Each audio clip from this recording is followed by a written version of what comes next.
Hello everyone, আসসালামু আলাইকুম। কি অবস্থা? আমি অবস্থা ভালো না ভাই। দালালের কথা শুনিয়া দুইরা বিদেশ আই পড়ছি, বুঝছেন নি? এখন আইসা নিজে ভাগ করে খাওয়া লাগে। দালালের রসে রসে কথায় আই পড়ছি বিদেশ, নিজে ভাগ করে খাওয়া লাগতো না। আর এখন দুইটা বস্তা আছে, ঠিক আছে? দালালের চক করে ওরা বিদেশ আইছি, ঠিক আছে? আমার কাছে 5 স্টার হোটেলে দিব, থাকা কোম্পানি দিব।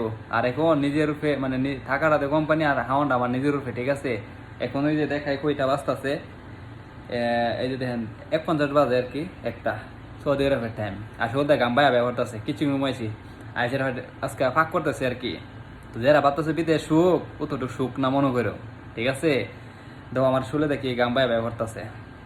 দালালের কথা শুন না বলবো বিদেশ আয়েন না, যদি নিজের বাড়িতে আহে তাহলে ঠিক আছে, ঠিক আছে? আয়ো বাতি যারা বিদেশে, আয়ো আয়ো বিদেশে, বিদেশে বিদেশ শান্তি সুখ শান্তি অভাব নাই।